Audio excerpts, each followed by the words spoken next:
I watched the video interview of Dr. Zaretta Hammond. Dr. Zaretta Hammond has a website, Ready for Rigor.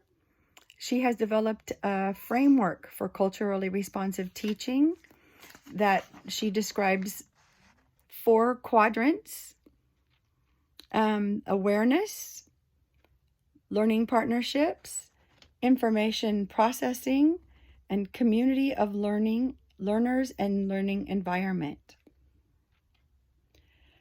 She stresses wise feedback, affirmation, instructional conversation, validation. And when these things are met, students are ready for rigor and independent learning. Dr. Hammond interview, I am going to break it down into the 6 areas. Number 1, understanding how learners construct knowledge. Dr. Hammond stressed that the brain is a social organ. Students are social beings. The brain disengages if it senses that the social well-being is being threatened, such as when a child is embarrassed or ashamed or worried about being embarrassed or ashamed, particularly about not being able to answer a question or not learning something correctly, period. Learning is available also when the relationship with the teacher is based on caring and trust. The brain is able to learn when it feels relaxed and there's a condition of trust. Number 2, learning about students' lives.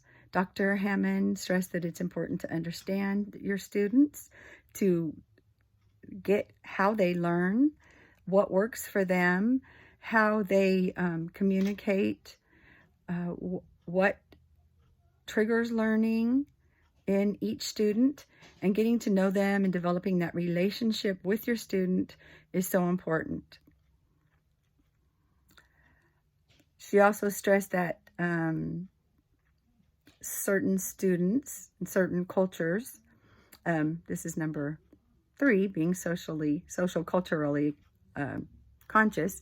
Certain cultures have throughout the years and ages processed memory through other methods than reading and writing, but through stories, storytelling, and orally.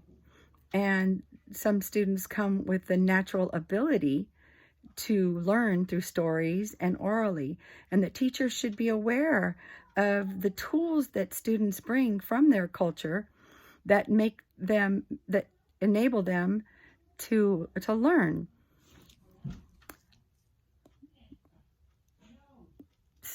She also should learn, when she learns which cultural tools the students bring, she should learn to mimic those tools, understand and gather information from the student, and also to be able to teach using those tools, such as stories, music, rhythm. And number 4, hold affirming views about diversity.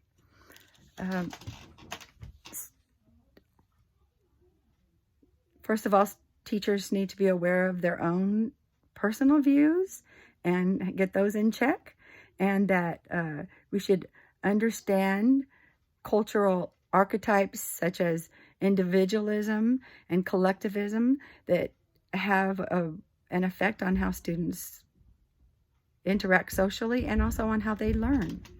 And that we should not view students cultures that are diverse from ours as secondary. And number 5, using appropriate instructional strategies.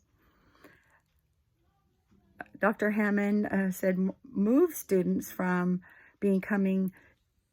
teachers should move students from being dependent learners to independent learners.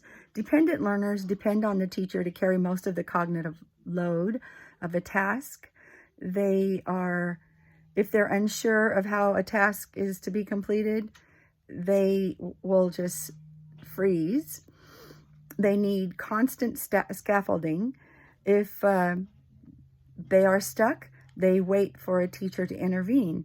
Independent students will struggle with a problem and work with it, even if they feel confused or if they have a problem. We are, as teachers, should be moving in ways to help our students, all students, become independent learners.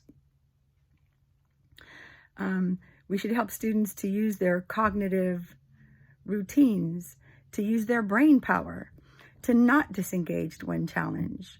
We should teach students about having a positive mindset, teach them to think about how they're thinking, teach them to think in positive ways, to think positively about grappling, failing, how failure can be a good thing, and it means that they are learning, but teachers have to teach students to think about how they are thinking. We should advocate for all students. We should use principles of restorative justice to be sure that all students are treated fairly. We should always make sure that whatever processes or whatever strategies we're using, that we should be sure that all students are represented by our efforts.